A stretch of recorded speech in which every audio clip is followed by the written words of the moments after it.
bienvenue dans les 26 rebonds, votre deuxième numéro qui va se faire ici au niveau du Dakar Université Club. Tout de suite le sommaire. La saison de basket 2015-2016 a démarré ce mercredi 20 janvier. Vous aurez le point sur les résultats de la première journée. Au menu de ce deuxième numéro, nous parlerons de la toute première réunion de la direction technique nationale. L'association sénégalaise des entraîneurs de basket refait surface et nous y reviendrons en détail avec Ndeye Aram Touré. Ali Saleh nous dressera le portrait de Koumba Cissé, ancienne lionne du basket. Vous aurez également le conseil de la semaine, sans oublier votre rubrique préférée, Action de la semaine. De retour ici au terrain du Dakar University Club où nous allons trouver M. El Hadj Malick Goudiaby. Il est entraîneur, il est formateur de la petite catégorie. Aujourd'hui, nous allons spécialement parler de la petite catégorie. M. Goudiaby, bonjour. Bonjour, M. Cissé. Voilà, c'est parti. Mais avant tout, nous allons aller nous informer d'abord et puis revenir échanger un peu sur les problèmes de la petite catégorie. C'est parti pour les informations de la semaine.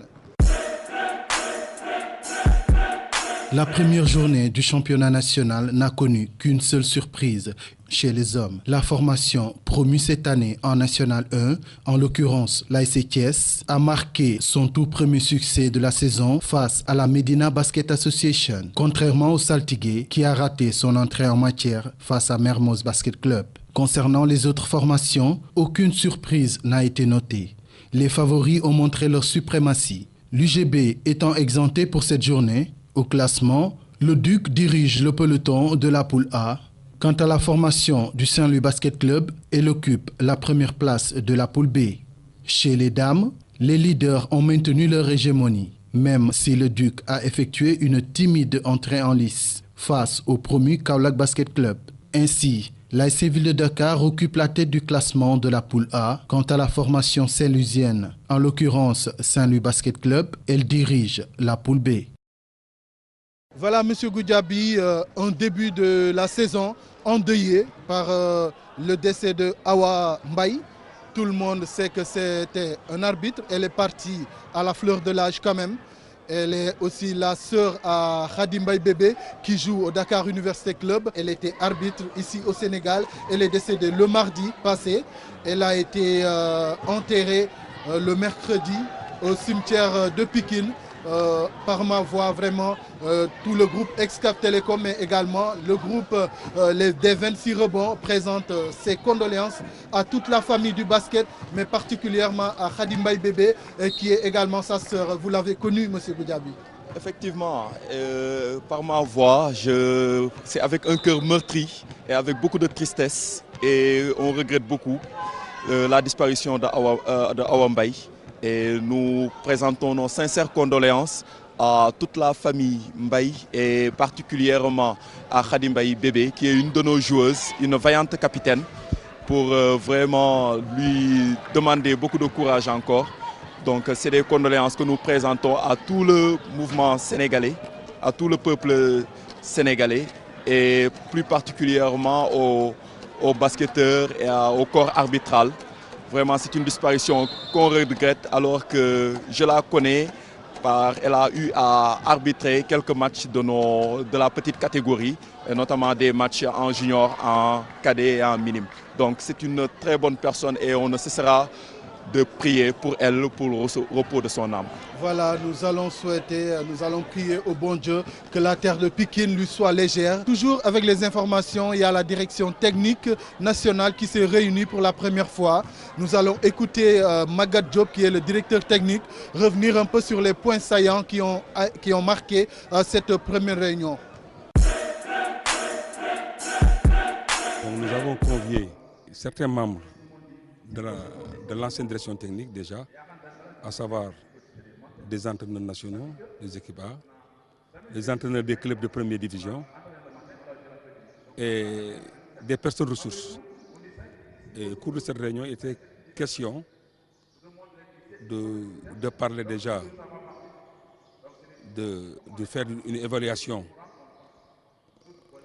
de l'étape que nous avons pu conduire nos équipes nationales surtout, faire une évaluation de cette étape-là. Ensuite, parler de la prochaine saison, surtout des formules de championnat, aussi bien première et deuxième division.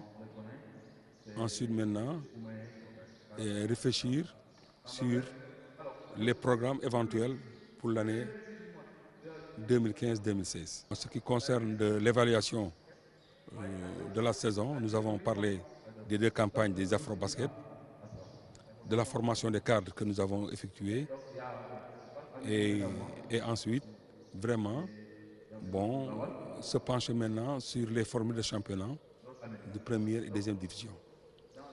Pour ce qui est du championnat de la première et de la deuxième division, pour ce qui est de la première division, nous avons discuté sur la formule que nous avons maintenue à 2 poules, avec les phases en aller-retour. Et ensuite, nous avons beaucoup discuté sur la composition des poules. Pourquoi nous avons opté cette composition des poules. Et en fin de compte, nous avons trouvé le consensus pour adopter la formule que nous avons mise en place. Maintenant, pour ce qui est de la deuxième division, nous avons éventuellement faire un projet pour ce qui est de la deuxième division. Donc, pour ce qui est de la deuxième division, nous avons demandé, et ce que nous avons fait des propositions pour que cette deuxième division puisse se jouer aussi à 2 phases, une phase zonale et une phase nationale. Monsieur Goudiaby, aujourd'hui, quel est le bilan que vous pouvez dresser pour cette saison écoulée, c'est-à-dire saison 2014-2015, notamment sur la petite catégorie? Bon, c'est d'abord un grand plaisir que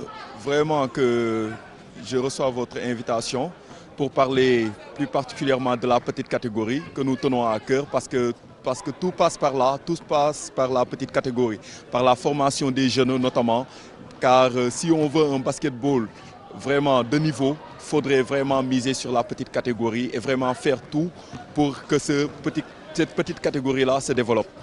Bon, pour la saison 2014-2015, vraiment, on a eu beaucoup de déceptions, notamment au niveau de la petite catégorie. Et plus particulièrement par ce manque de compétition, car on sait que en fait, les enfants ont besoin de compétition. Mais vu les bouleversements qui ont vraiment engendré en fait, la saison de l'année dernière, on ne peut pas réellement dire que le bilan a été satisfaisant. Au contraire, donc ça a été un bilan vraiment sur le plan du jeu, bien entendu, sur le plan de l'organisation régulière de la compétition, ça a été un bilan qui n'a pas été du tout satisfaisant, car la plupart des équipes de la petite catégorie ont joué que 4-5 matchs, certains n'ont même pas eu à jouer. Donc vraiment, c'est décevant sur le plan de la compétition, puisqu'on sait que d'ores et déjà, on se lamentait, on se plaignait plutôt par rapport à ce manque de compétition au niveau de la petite catégorie. Et donc, si on se retrouve avec moins de 5 matchs au niveau de la petite catégorie, moi je pense que vraiment c'est un bilan qui n'est pas satisfaisant. Voilà, loin de vouloir jouer à l'avocat du diable, je vais tout simplement dire qu'en fait, cela peut s'expliquer parce que nous avons une équipe qui vient tout récemment de s'installer. Donc peut-être elle n'a pas eu le temps de mettre au point tout ce qu'il fallait pour pouvoir faire une bonne saison, surtout avec la petite catégorie. On espère bien parce qu'ils nous l'ont promis, on aura peut-être cette année une saison sans faute. Effectivement, loin de là, loin de jeter le discrédit sur la nouvelle équipe qui vient de s'installer. Au contraire, on les soutient et on les comprend de tout cœur. Ça n'a pas été facile. L'année 2014-2015 a été particulièrement une année mouvementée par la passation de services, l'installation d'une nouvelle équipe, du nouveau président entre autres. Mais on sait que, en notre âme et conscience, que c'est une équipe qui en veut et vraiment qu'ils vont mettre tout en leur à tout ce qui est en leur pouvoir pour mener à bien leur mission, car le point majeur de leur programme au niveau de cette saison, c'est de miser d'abord sur la petite catégorie et ça a été l'un des points majeurs de leur programme de campagne. Donc c'est une équipe que l'on soutient et qu'on va accompagner et on comprend parfaitement la situation qui a prévalu l'année dernière, qui a fait qu'en fait le championnat au niveau de la petite catégorie n'a pas été mené à bon terme. Donc c'est une situation particulière que l'on regrette, certes, mais aussi que l'on comprend parfaitement, nous, coachs au niveau de la petite catégorie. Alors, toujours avec les informations, nous avons l'association nationale des entraîneurs de basket qui s'est réunie également, qui se relance parce qu'après quelques années de silence, ils ont décidé de revenir sur le terrain et reprendre leurs activités. Ils ont tenu tout récemment un forum où il y avait les entraîneurs, les jeunes entraîneurs, voilà, les anciens et puis les nouveaux, les jeunes joueurs également. Donc c'était juste pour partager des expériences qu'ils ont vécues avec les plus jeunes. Nous allons revenir sur les détails avec Aram Touré.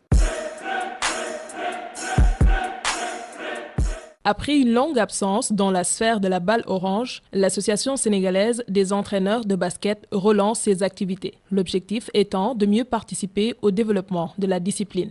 On a senti le besoin de relancer cette association parce que je pense que la situation était en léthargie de plus de 10 ans.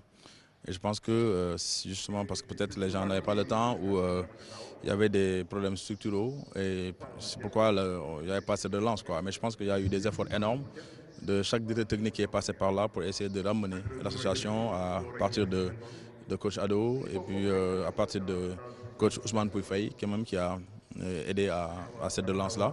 Et je pense que coach Maguette Diop permet également à cette relance de continuer.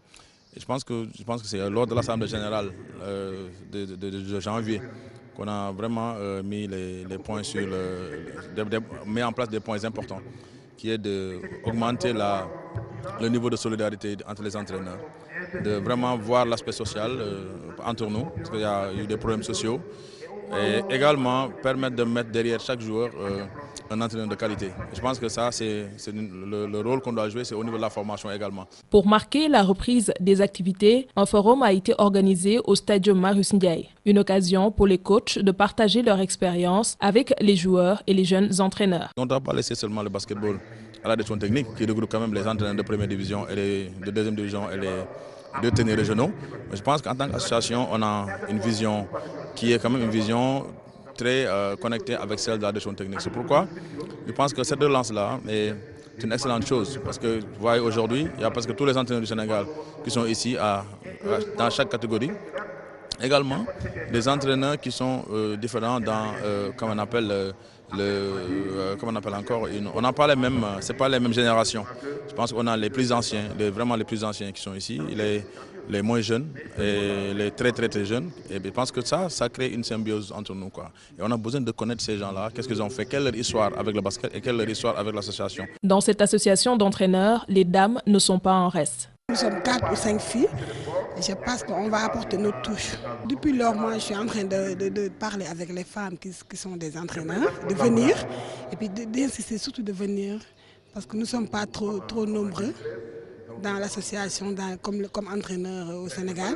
Donc il faut qu'on vienne et puis je pense que le message est passé. Une rencontre qui a été bénéfique pour des jeunes joueurs et futurs entraîneurs ayant effectué le déplacement. On a eu les mots de bienvenue. Ensuite, ils ont parlé un peu du basket en disant qu'il faut revenir au basket à la base pour pouvoir donner les bases du basket aux jeunes. Aujourd'hui, j'ai beaucoup appris vraiment du basket. Même si on n'a pas fait la pratique, c'était seulement la théorie, mais ils nous ont quand même donné une expérience. Voilà, merci Aram Touré. Goudiaby, vous avez participé à cette rencontre, à ce forum. Qu'est-ce que vous avez retenu de ce forum? Et puis, quelle est votre appréciation de cette relance de l'association des entraîneurs?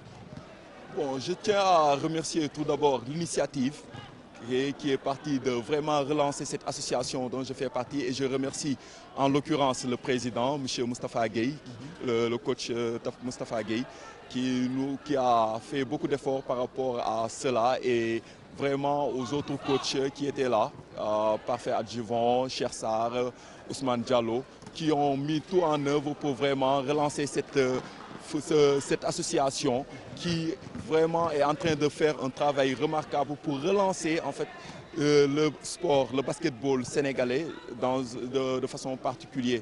Donc vraiment, on appelle tous les coachs vraiment à adhérer à cette initiative et à travailler d'emblée pour vraiment la relance du sport sénégalais. Nous allons revenir à vous, mais permettez-moi d'abord de remercier le Dakar Université Club qui nous a accueillis ici. Et nous sommes là avec la petite catégorie qui s'entraîne à gauche, à ma gauche, et les seniors qui sont à ma droite. Voilà, c'est ça, le Dakar Université Club, et les supporters aussi qui sont toujours présents à côté et qui accompagnent tout le temps l'équipe. Monsieur Goudiaby, nous allons passer à une autre rubrique qui s'appelle Portrait. Pour cette semaine, nous avons choisi quelqu'un qui connaît bien le Duc, que certainement vous connaissez. Elle s'appelle Koumba Cissé. Elle a été sociétaire du Duc. Est-ce que vous pouvez dire un mot sur cette ancienne lionne du basket? Koumba Cissé, moi je dirais tout simplement que voilà une joueuse talentueuse, une joueuse vraiment d'expérience que l'on retrouve de moins en moins dans notre championnat présentement. C'était vraiment une joueuse, une athlète d'exception. Donc ce qu'on peut dire d'elle vraiment, c'est qu'elle a beaucoup apporté au basketball sénégalais par son talent, par sa clairvoyance et vraiment par sa technicité et sa maîtrise vraiment du maniement. Donc voilà une joueuse, que les générations futures et les générations présentes doivent vraiment tirer profit et vraiment s'imprégner. Alors sans plus tarder, nous allons suivre ce portrait de Koumba Cissé, ancienne lionne du basket, dressé par Ali Saleh. Très accueillante, Madame Koumba Cissé ouvre les portes de son domicile à l'équipe des 26 rebonds, le sourire aux lèvres. Surnommée la lionne de Bargny, cette ancienne lionne du basket sénégalais fait partie de celles qui ont écrit les plus belles pages de l'histoire de la balle orange sénégalaise.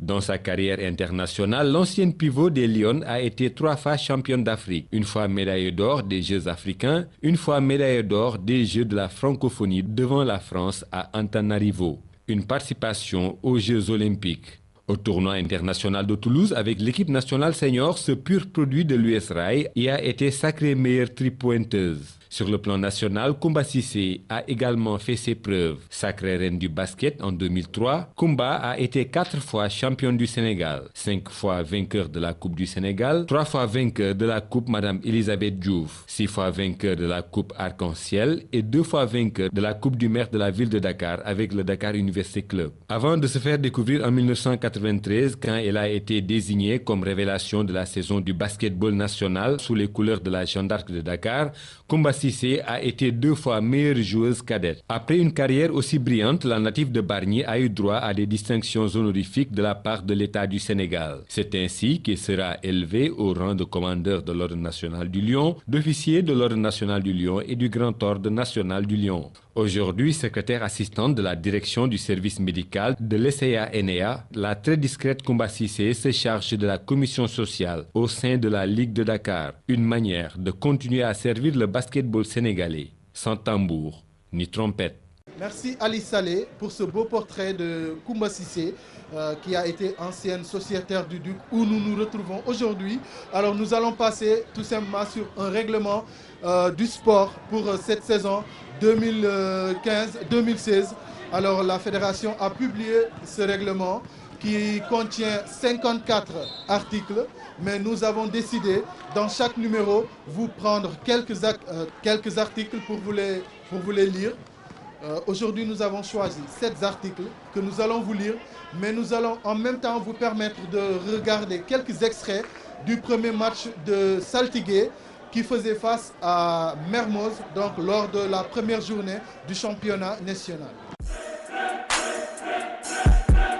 Règlement sportif du championnat national première division, saison 2015-2016, article 1. La Fédération sénégalaise de basket organise un championnat pour les équipes juniors, seniors, masculines et féminines de la première division nationale. Cette compétition se déroulera conformément au règlement de la Fédération sénégalaise de basket et ce, officiel de la FIBA. Article 2. Le classement des équipes se fait sur la base des résultats de chaque rencontre, soit pour une rencontre gagnée, l'équipe a 2 points. Pour une rencontre perdue, y compris perdue par défaut, l'équipe a 1 point. Pour une rencontre perdue par forfait ou par pénalité, l'équipe a 0 point. Article 3. Si 2 équipes sont à égalité de points dans le classement, les résultats des rencontres les ayant opposées directement serviront pour déterminer le classement. Si la totalité des points marqués et concédés est le même pour les rencontres les ayant opposées directement, le classement s'effectue au point average sur la base des résultats de toutes les rencontres que ces 2 équipes ont disputées dans le groupe. Enfin, si plus de 2 équipes se trouvent à égalité dans le classement, un second classement sera effectué en tenant seulement compte des résultats des rencontres jouées entre les équipes à égalité. Article 4. Dans le cas d'une rencontre gagnée par pénalité, l'équipe gagnante bénéficie de 2 points attribués par une rencontre gagnée. Le score de la rencontre est de 20-0. Lorsqu'une équipe est exclue du championnat ou déclarée forfait généralement par la Fédération sénégalaise de basket au cours ou à la fin de l'épreuve, les scores de toutes les rencontres la concernant seront annulés. Article 5. Une équipe ayant une défaite par forfait ou par pénalité sera considérée comme ayant le plus faible point average des équipes à égalité de points au classement. Article 6 qui concerne les rencontres à jouer ou remises. Seuls sont autorisés à participer à une rencontre remise ou à rejouer les joueurs qualifiés pour le club et non suspendus lors de la rencontre à rejouer. Enfin, article 7. Les arbitres et les officiels de la table sont désignés par la CMFAM qui pourra, en cas de nécessité, déléguer ses pouvoirs au CRAMC. La suite du règlement sportif, ce sera pour la semaine prochaine. Voilà, nous revenons à vous, Monsieur Goudiaby. Aujourd'hui, comment est-ce que vous appréhendez cette saison 2015-2016 avec toutes les promesses de la part de la fédération, notamment en ce qui concerne la petite catégorie? Est-ce que vous êtes optimiste de pouvoir faire une bonne saison? Bon, on peut juste espérer et bien entendu être optimiste par rapport à l'engagement et à l'abnégation de la nouvelle équipe. Donc pour relancer vraiment la compétition au niveau de la petite catégorie, non seulement au niveau de la région de Dakar, mais aussi au niveau national, pour permettre à ces nombreux jeunes qui sont dans les clubs au niveau des différentes catégories, minimes, cadets, juniors, de pouvoir avoir des compétitions régulière et de pouvoir vraiment s'exprimer à travers les terrains durant les week-ends et durant les jours de programmation, notamment les mercredis soirs. Donc on ne peut qu'être optimiste et vraiment dire à cette nouvelle équipe que vraiment nous comptons sur eux et que nous serons vraiment solidaires et nous ménagerons aucun effort vraiment pour venir en appoint, en soutien pour que vraiment ces compétitions au niveau de la petite catégorie puissent se faire de façon régulière et vraiment que ça soit vraiment une compétition régulière et qui puisse se jouer au niveau de l'ensemble du territoire national. Alors, pour ces jeunes-là qui se sont toujours plaints en disant que la presse ne regarde pas ce qu'eux ils font dans les centres ou bien dans leurs compétitions, je leur dis tout simplement que cette année, les 26 rebonds seront derrière eux et toutes leurs compétitions, nous serons derrière, nous serons là à donner les informations et nous serons là aussi à détecter les jeunes talents. Donc c'est ce qui fait notre particularité, on est là pour le basket local, particulièrement les jeunes qui sont présents. Alors Monsieur Goudiaby, nous allons aborder un autre point qui intéresse aussi les dirigeants que les parents. Il s'agit des joueurs que vous avez, des jeunes que vous formez et souvent quand ils sortent du Sénégal, ils deviennent des perdus de vue.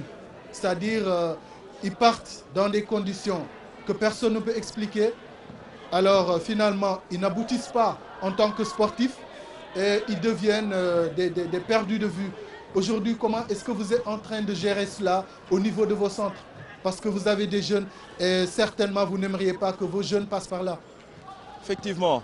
Bon, permettez-moi d'abord de vous féliciter par rapport à cette initiative de vouloir couvrir en fait la petite catégorie parce que les jeunes d'abord ont besoin aussi de visibilité, ont besoin d'être vraiment qu'on les montre à la télévision, que leurs parents puissent en fait apprécier ce qu'ils font au niveau des terrains.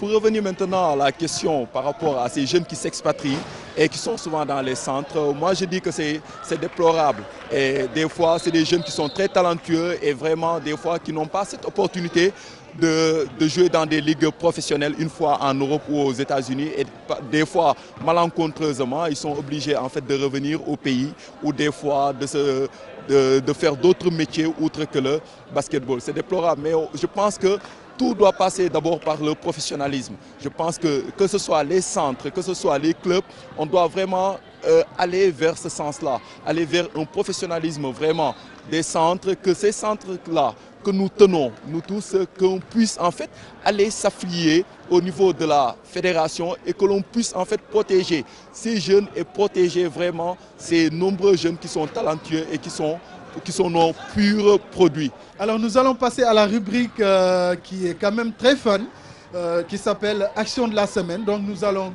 choisir comme ça, à la va-vite, une action qui peut plaire facilement à tout le monde. Une belle action quand même en plein match donc, que nous choisissons. C'est parti pour l'action de la semaine.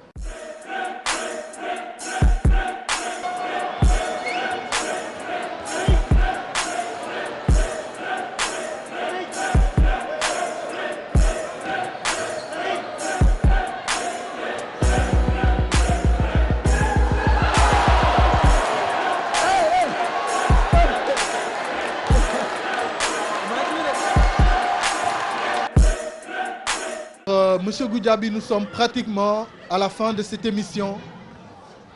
Aujourd'hui, est-ce que vous pouvez nous dire quelles sont les plus grandes préoccupations au niveau de la formation des jeunes à la petite catégorie?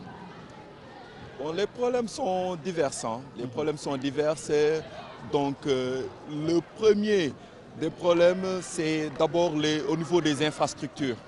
Car si on se base sur une étude qui a été faite en 1995, peu d'équipes en fait disposent de 2 terrains pour permettre en fait aux jeunes de pouvoir avoir tant soit peu 2 à 3 séances par semaine. Mais aussi à permettre aux jeunes en fait de bénéficier d'infrastructures pouvant permettre de mieux vulgariser la discipline et de mieux les entraîner pour leur faire acquérir en fait les fondamentaux avant qu'ils n'arrivent en âge senior.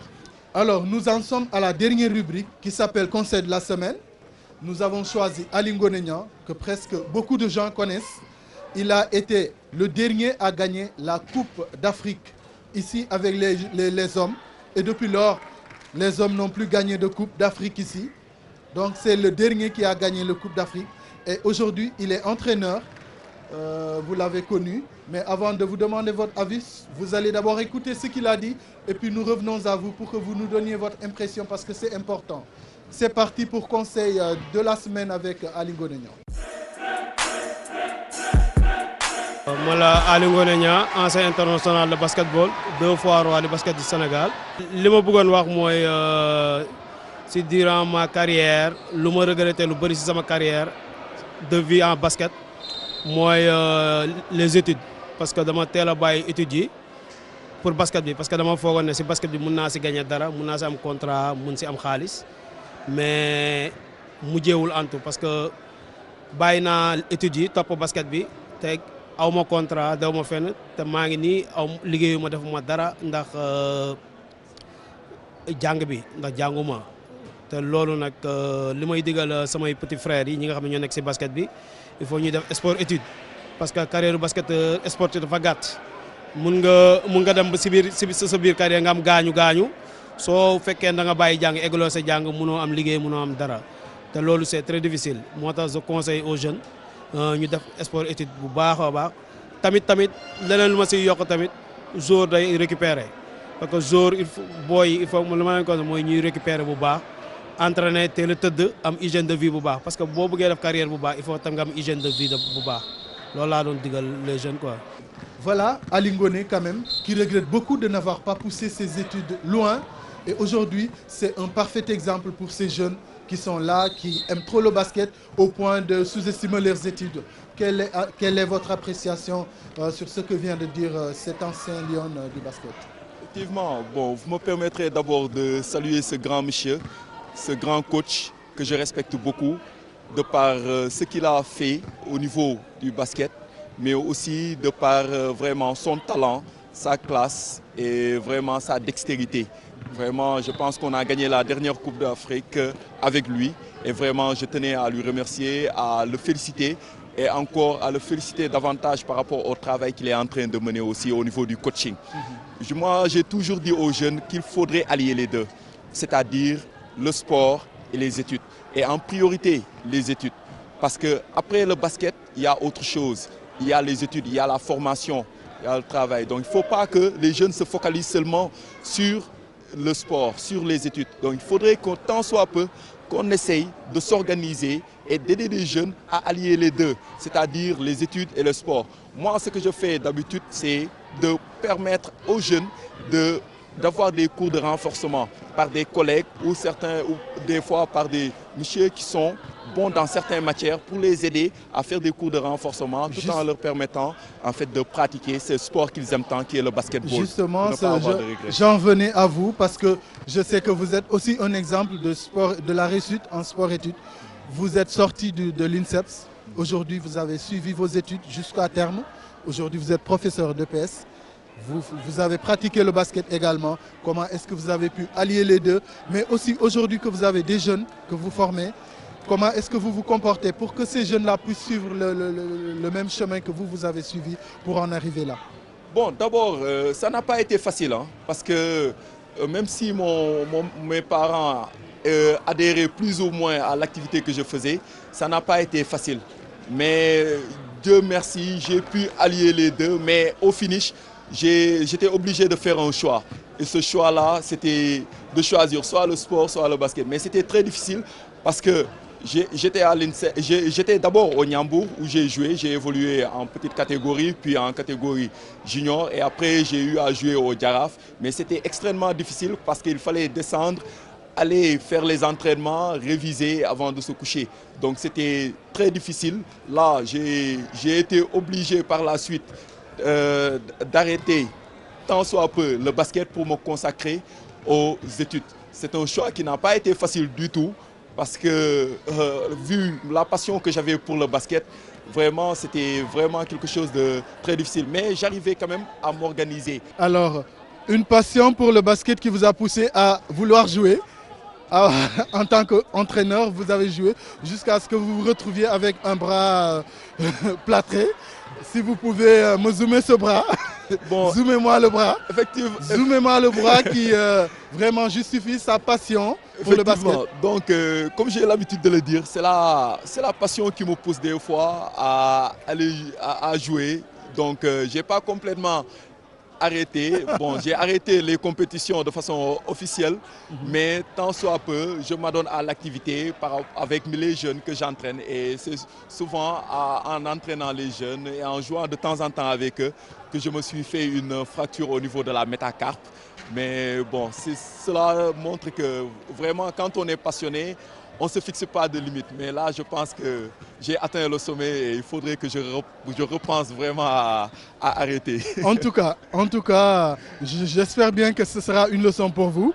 Alors, c'est la fin de notre entretien et c'est la fin également de cette émission. Nous vous remercions de nous avoir accueillis ici, M. Goudiaby. Merci, M. Cissé. Permettez-moi de remercier le Dakar Université Club et plus particulièrement son président, Maître Babacar Ndiaye, et notamment M. Maguette Diop, le DTN, et de remercier l'ensemble des supporters du Dakar University Club, l'ensemble des joueurs du Dakar University Club et vraiment tous les dirigeants et tout le staff technique. Permettez-moi aussi de rendre vraiment un vibrant hommage et mes condoléances à un collègue qui est décédé récemment, Cher Sané, qui était à l'INSEPS et avec qui je pratiquais l'handball et on jouait le championnat national. Donc vraiment un décès qui est regrettable et on prie pour le repos de son âme, pour le repos de Awambay et pour le repos du père de Aïchandao qui vient de perdre son père aussi. Je vous remercie, M. Cissé. Alors moi j'ai l'habitude de saluer, mais aujourd'hui je ne vais pas vous saluer parce que l'autre main elle est occupée. Je vais tout simplement vous dire merci. Mesdames et messieurs, c'était tout pour votre deuxième numéro, les 26 rebonds. Aujourd'hui nous avions l'honneur de recevoir M. Goudiaby comme invité qui nous a bien reçus ici au niveau du Dakar University Club. Nous sommes très endeuillés également par voilà, le décès de Awa Mbaye, quand même, qui a endeuillé le démarrage du championnat. Awa Mbaye qui est également la sœur à Khadim Mbaye, à qui nous disons également, à qui nous présentons également nos sincères condoléances et nous prions pour que la terre de Pikine lui soit vraiment légère. Mesdames et messieurs, c'était tout. Nous vous donnons rendez-vous dans une semaine pour le 3e numéro des 26 rebonds.